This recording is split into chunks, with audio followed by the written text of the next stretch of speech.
I'm Joe. I'm Chris. We're from Sentinels, and you're watching Heavy New York.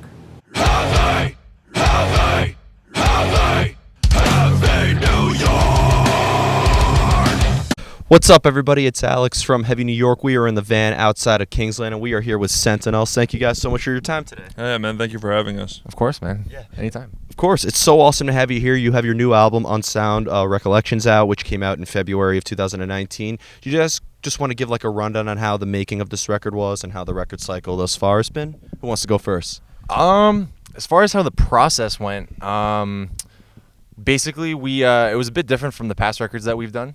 We usually had we did it through like Tux Guitar Pro, just really digital, kind of MIDI kind of sounding stuff, and we both started kind of got our own like Logic. Our other guitarist got Cubase too. So this album we had, I guess, like more of a natural feel to it. So we would just record straight into the computer. Took about a year and a half, 2 years to write all the songs. And then, yeah, I mean, not much other than that. We just wrote it. And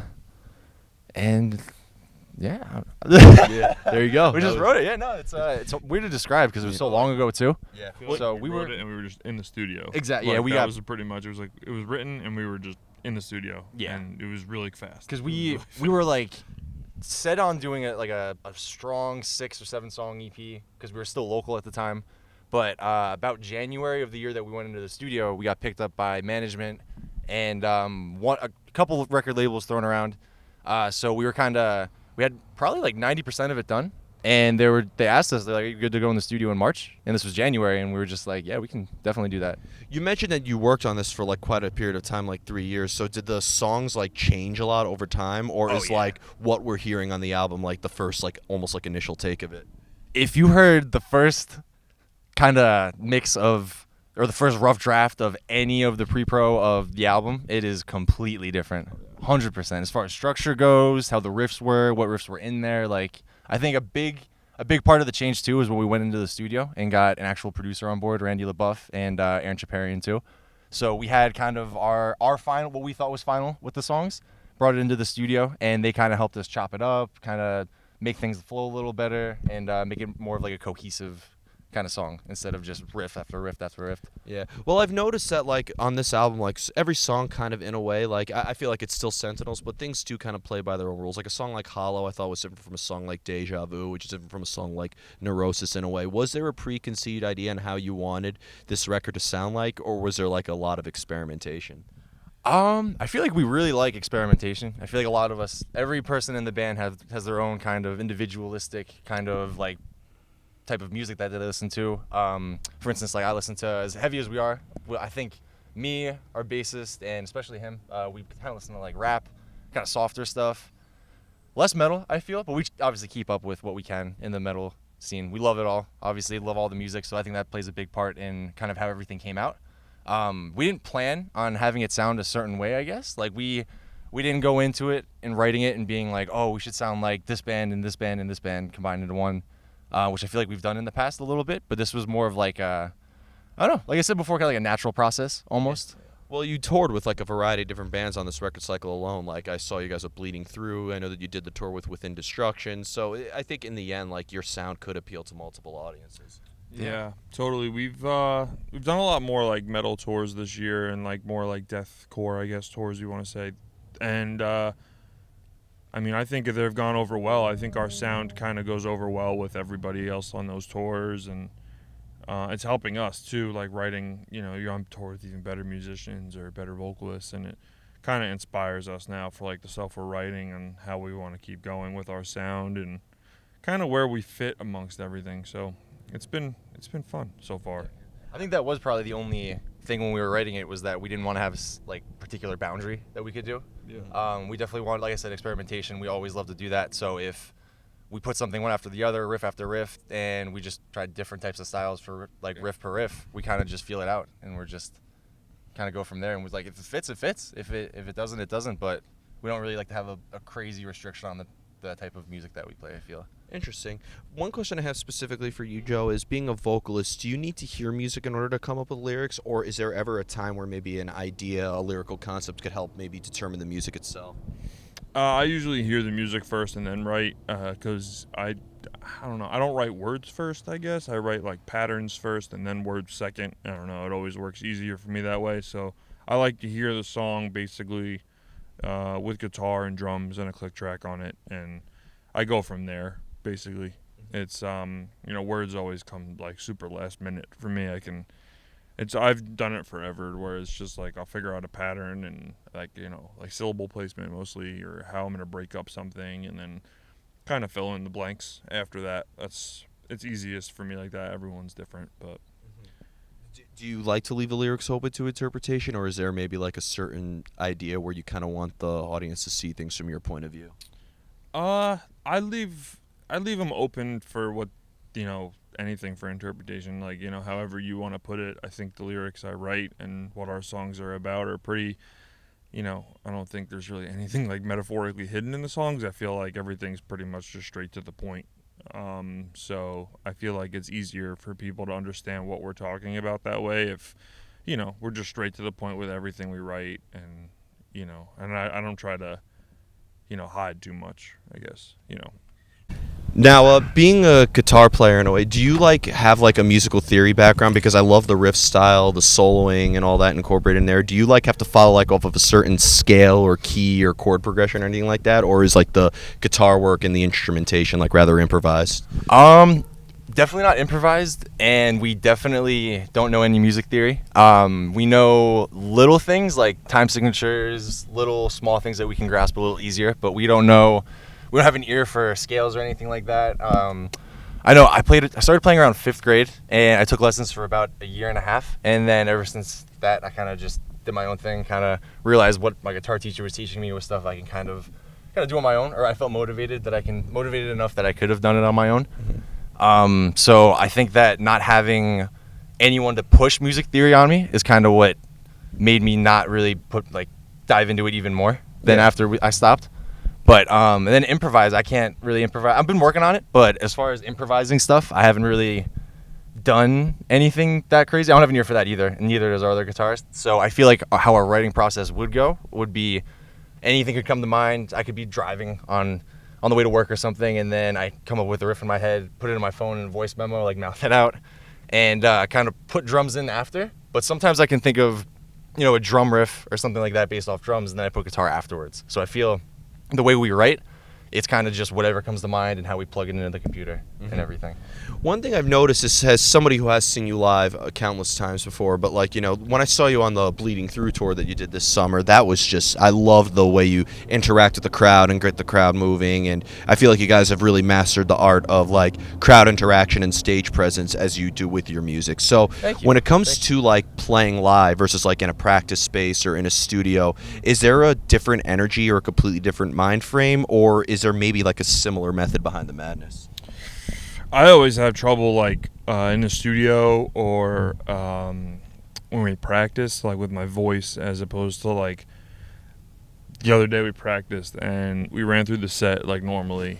Usually after a show I'm fine, like my throat doesn't hurt, my voice feels fine. But after practice I was like, damn, like I couldn't do this again right away if I wanted to. And then same thing goes in the studio. It's like I'll record for hours and like, you try to find emotion and this and that, but live it's just like it's natural because you vibe off like everyone else, and like it's a natural adrenaline that starts at like I played sports my whole life, and I figure like whenever like it's time to go, and that's the same thing I take in this, to where like I'm playing a live show. It's like I'm putting on a show for somebody. Practice, it's like a closed room. Interesting that you mentioned the sports thing, because when I interviewed Brandon from Bleeding Through, he actually mentioned like being he owns a gym and he works like out in that, so like there's always like a similar exercise fulfillment. I'd imagine that having like an athletic background, that's something that comes into play. Yeah, it's like getting ready for like a sporting event or like anything. Like I'm really big into UFC, and just like even getting ready for like when I'm watching a fight, I feel like I'm like, okay, like I'm ready to go. And that's like the same thing I take for even like going to play a show. Is like, okay, like it's time to get ready to go. It's technically like my job. I'm going to put on a show, so I want to get as much into it to like look like I'm stoked about it. Hopefully it rubs off on the people that they get stoked about it just as well. And I feel like we all have the same mentality. It's just like we're up there for a half hour, might as well have fun. So yeah. And the final question I wanted to ask you is, being that you guys are from New Jersey, and you mentioned like all over New Jersey, but like I've interviewed a lot of bands that come from that region in Jersey, whether it's north or south or central or whatever. Is there kind of like an active scene currently? I mean, there's some great local bands such as Sicarian, Dead City Crown, a lot of great Jersey bands and rock bands too, such as Arin or something like that. Is there like a scene that you're currently active in, or at this point you're trying to kind of like go outside Jersey a little bit more in order to get Sentinels' name out there? We're trying to tour as much as possible. On our tours this year, specifically in 2019, I felt like every tour we've done, we've gone through New Jersey. But specifically our brand of music, we're friends with so many different types of types of bands or members that play in different types of bands. Rather, our show this Sunday, well, whenever this comes out, Sunday the 8th to December 8th, we're playing a show and there's like 2 hardcore bands on the show as well as a whole bunch of metal bands. So, we're trying to bring it all together, try and make it one big cohesive scene, because it's been like that forever. And I feel like the metal and hardcore scene was never like, it was always so different. So now it's just like trying to bring it all together. But I guess if you classify us into one thing, it was always like the metal scene for us. We were always a part of that metal scene. We never played a show outside of that metal scene. It was. I never really understood like how, like, because to me, whether it's metal or hardcore, they're both very loud, in-your-face, aggressive, dark forms of music. I never understood. I always thought that hardcore was kind of like a subcategory of rock or metal. I just never understood how like a person who like listens to Whitechapel can't appreciate a band like Code Orange or something like that. Exactly. Yeah. Mitch Lucker said like it's all heavy metal. Well, why can't we just appreciate it as is? Exactly. For Rest real. in peace. But why can't we just accept it as is? Like, it's all heavy metal, pretty much. All going for the same reason. To either vibe, listen to music, hit someone in the head. Everyone's just going for the same reason, I feel. No matter what show it is, same intentions for each show. Of course. And I feel Jersey specifically, I've been touring all of 2019 and most of 2018. I feel like we definitely have seen a glimpse of other state, local kind of scenes. And I feel it's really made me appreciate the Jersey scene, because I don't know if it was just growing up in it too. There's so many bands that broke up that were in Jersey that made a huge footprint on the entire New Jersey scene. I feel there's so many bands that have come and gone, but now there's like same amount of crazy bands on the up and coming. I know Well Wisher, Viridian, On Site. I mean, they're doing There's cool so stuff. many bands so in many New Jersey cool right now bands. that are actually so good, and like bands that are just coming up too, or coming out, or like there's kids in the scene that I know that are just amazing musicians that are just sitting on music that isn't even out yet, and like they can't find band members. And And that's crazy too, because even if it's not a local band in New Jersey, or if it's not a band from New Jersey, I feel at this point in time we know a lot of people that are New Jersey fill-ins for other bigger bands that I feel just New Jersey's really put, I think, on the map. Definitely. Yeah, I think it's whole definitely area, like New Jersey, New York, Connecticut. whole tri-state Northeast. So many good bands in this area right now. So Well, just look at New Jersey history too. Like you have bands like Dillinger Escape Plan breaking out of there. All these old God bands. Forbid, and My Chemical Romance. Yeah, So, two My huge Chemical bands Romance. in the music industry, especially My Chemical Romance. can't forget Lorna Shore right now. Too. Lorna They're Shore, from New Jersey. they're killing it. Yeah. They're another crazy up and coming, or they've been up and coming. They're They're about there, huge, bud. dude. Yeah, they're way past it.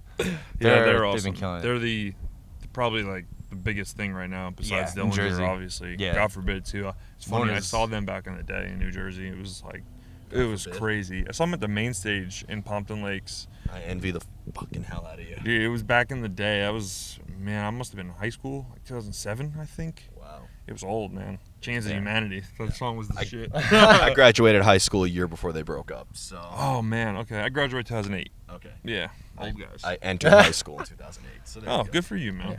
So before we go, I want to thank you guys so much for your time today. This was a lot of fun. Is there just anything else with Sentinels you'd like to promote for this record cycle? If you're allowed to say, this will be uploaded by midnight. So. We're doing this tour right now of Born Anew. They're our close friends from New Jersey and the Machinists. They're from New York. It's like 5 days. It's the last shows of our tour cycle for the year. We hit the studio in 2020, so Have expect definitely new a music. bunch of songs coming. Yeah. Awesome. Definitely been writing away at everything. Just Less been- than a year after you released this one. Yeah, EP. We feel like EP turnaround a little shorter for a full length, as opposed to like full length to full length. We definitely feel we can do a quick turnaround, just post it an EP Yep. to full length. Yeah, while the ground we hit, put one out while you're hitting the ground running. Exactly. So we have a lot of time off, so we're taking advantage of it for sure. Awesome. Well, thank you guys so much for your time Thank today. you, man. Thank you. Seriously. Everybody, we're here with Sentinels. This is Alex from Heavy New York. We'll see you next time.